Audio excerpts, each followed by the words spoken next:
Hello साथियों, मैं जुगल आर्य आप सभी के सम्मुख एक बार और नए वीडियो में उपस्थित हुआ हूं। आप सभी का फ्यूचर विजन कोचिंग क्लासेस में हार्दिक स्वागत करते हैं।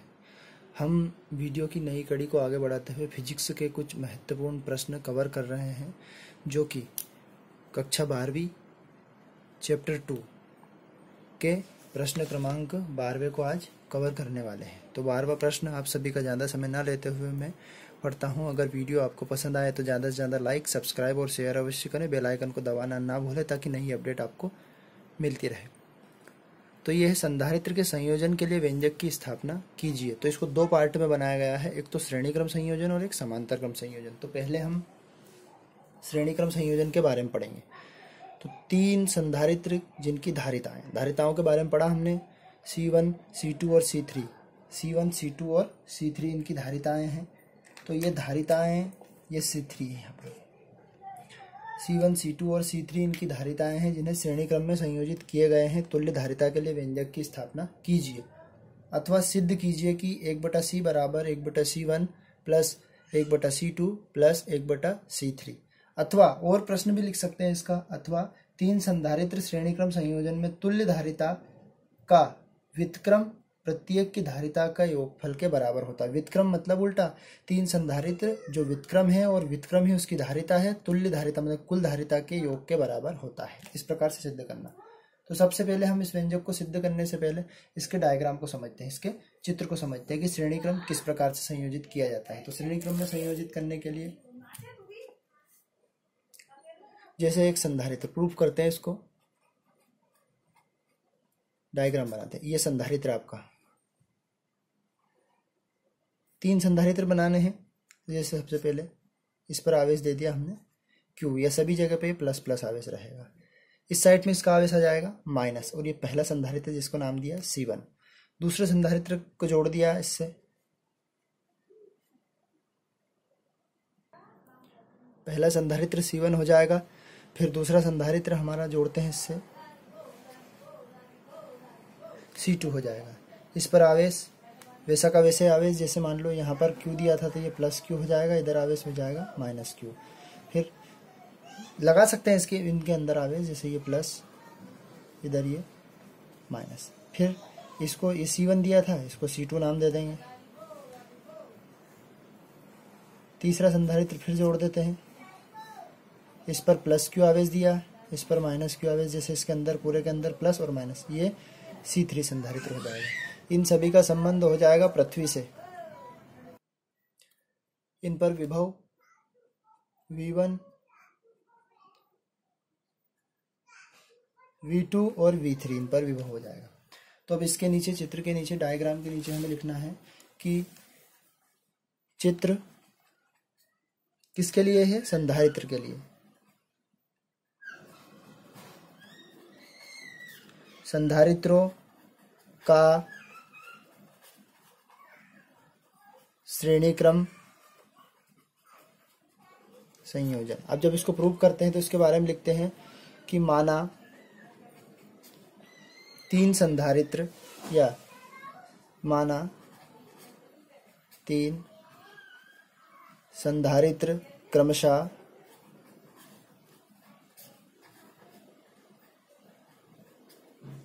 C1, C2 व C3 जो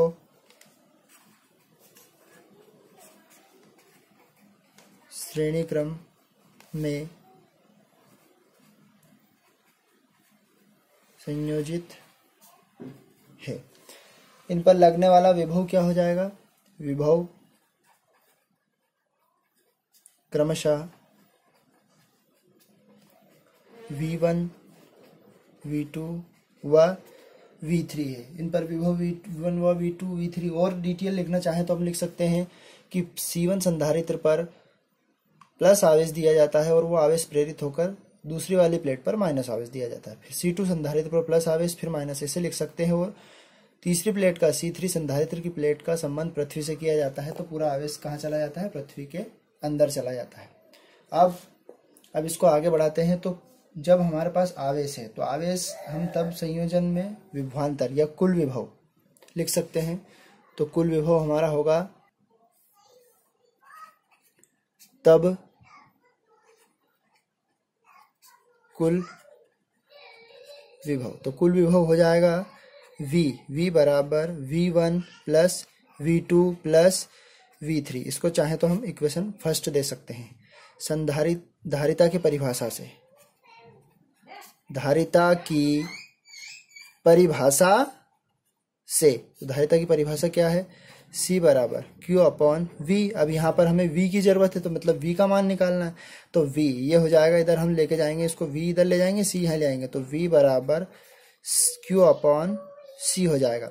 अब यहाँ संधारित्र कितने हैं हमारे?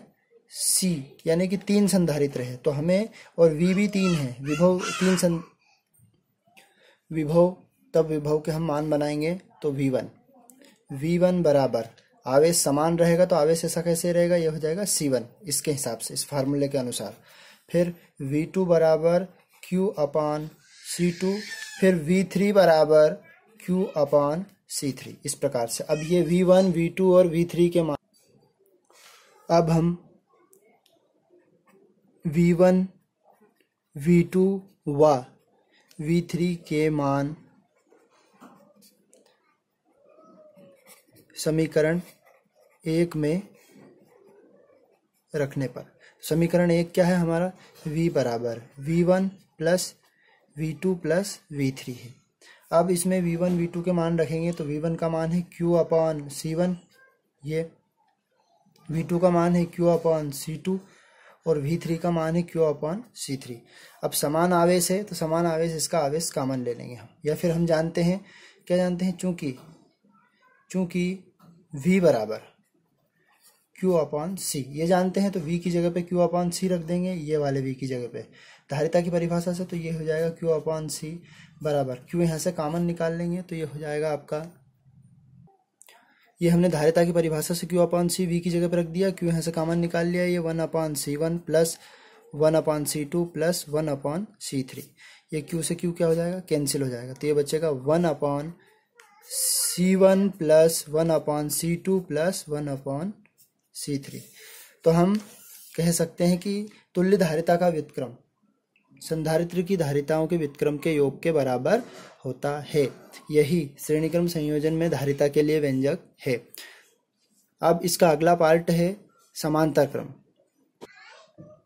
अब हम उसी का दूसरा पार्ट पढ़ने वाले हैं कि 3 संधारित्र जिनकी धारिताएं क्रमशः C1, C2 और C3 है, समांतर क्रम में या पाशरुक्रम, इसका एक और नाम है पाशरुक्रम में संयोजित किए गए हैं।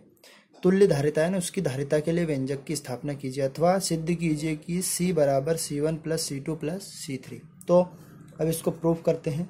तो प्रूव करने से पहले हम इसका एक डायग्राम बना लेते हैं। तो समांतर क्रम में आमने सामने, जैसे ये 3 संधारित्र बना लिए ऐसे।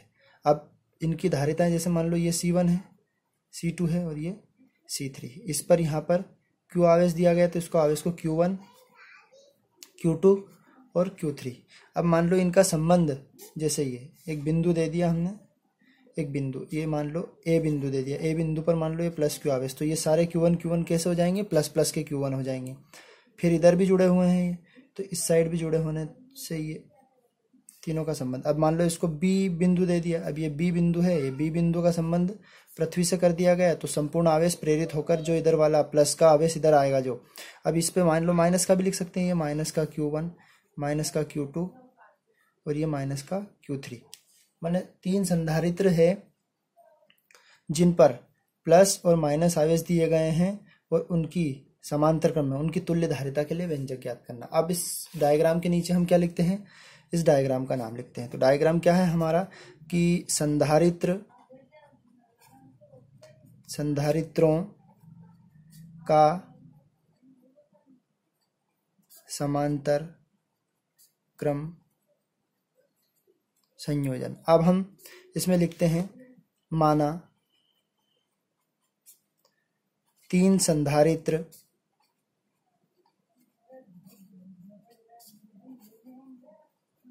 जिनकी धारिता क्रमशः C1, C2 व C3 है, और इन पर आवेश हो जाएगा, आवेश भी क्रमशः रहेगा आपका Q1, Q2 व Q3 है, और इनका विभव V हो जाएगा। समान विभव रहेगा इन पर, सभी पर विभव V है। तब कुल आवेश रहेगा हमारा Q बराबर Q1 plus Q2 plus Q3, ये कुल आवेश हो गया Q1 प्लस। अब तब धारिता की परिभाषा से, धारिता से हम क्या जानते हैं, C बराबर Q अपॉन V। अब हमें किसका मान चाहिए यहाँ पर, Q का, तो Q का मान चाहिए, तो Q अपनी जगह पे ऐसा कैसे रहेगा, तो इसमें क्रॉस गुणा हो जाएगा, तो ये Q बराबर C इंटू V। अब हमारे पास, ध्यान से समझना, डायग्राम में हमने बताया था कि हमारे आवेश है Q1, Q2 और Q3 है, और धारिताएं हैं, 3 धारिताएं, तो हमारे मान बनाने के लिए Q1 का मान बनेगा Q1 बराबर C1V, क्योंकि V विभव सभी जगह समान है इसलिए V रहेगा।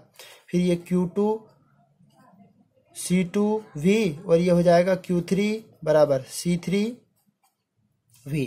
अब हम लिखेंगे इसको, इक्वेशन नंबर फर्स्ट नाम दे देंगे। समीकरण 1 में Q1, Q2 व Q3 के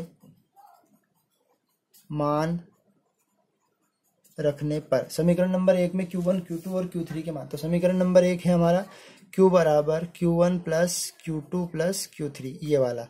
अब इस इक्वेशन में हम Q का मान, Q अपनी जगह पे ऐसा कैसे, तो Q का मान है हमारे पास, Q1 का मान C1V1 मतलब C1V, फिर हो जाएगा C2V। यहाँ पर विभव समान है और वहां पर क्या समान था, हमारा आवेश समान था, तो ये हो जाएगा हमारा C3V। अब इसमें V, तो इसमें से कॉमन ले सकते हैं, तो हम क्या जानते हैं, चूंकि हम जानते हैं कि Q बराबर C इंटू V, तो इस Q की जगह पे ये C इंटू V रख देंगे, C इंटू V रख दिया, और यहाँ से V क्या निकाल देंगे, कॉमन निकाल देंगे। ये Q की जगह पे हमने C इंटू V रख दिया, और यहाँ से V, ये वाला V, ये वाला V और ये वाला V, तीनों V हमने कॉमन निकाल दिए, तो ये बचेगा यहाँ पर C1 plus C2 plus C3। अब ये से V से V क्या हो जाएगा, कैंसिल, तो C बराबर C1 plus C2 plus C3। तो अतः यही समांतर क्रम में धारिता के लिए व्यंजक है, ये हमने सिद्ध कर दिया। अब इसको ऐसा भी लिख सकते हैं कि संधारित्रों में समांतर क्रम संयोजन में तुल्य धारिता, तुल्य ये तुल्य धारिता, उसकी प्रत्येक धारिता, 3 संधारित्र लिए हैं तो तीनों संधारित्र की धारिता के योग के बराबर होती है, सिद्ध हो गया। हमने आज के वीडियो में प्रश्न क्रमांक 12 में 2 पार्ट कवर किए हैं, संधारित्र की धारिता में श्रेणीक्रम संयोजन और समांतर क्रम संयोजन। अगर आपको वीडियो पसंद आया तो ज़्यादा से ज़्यादा लाइक, सब्सक्राइब और शेयर अवश्य करें, बेल आइकन को दबाना ना भूलें ताकि नई अपडेट मिलती रहे। हम अगले प्रश्न के साथ बहुत जल्द ही इसी समय पर मिलने वाले हैं। आप सभी को धन्यवाद साथियों।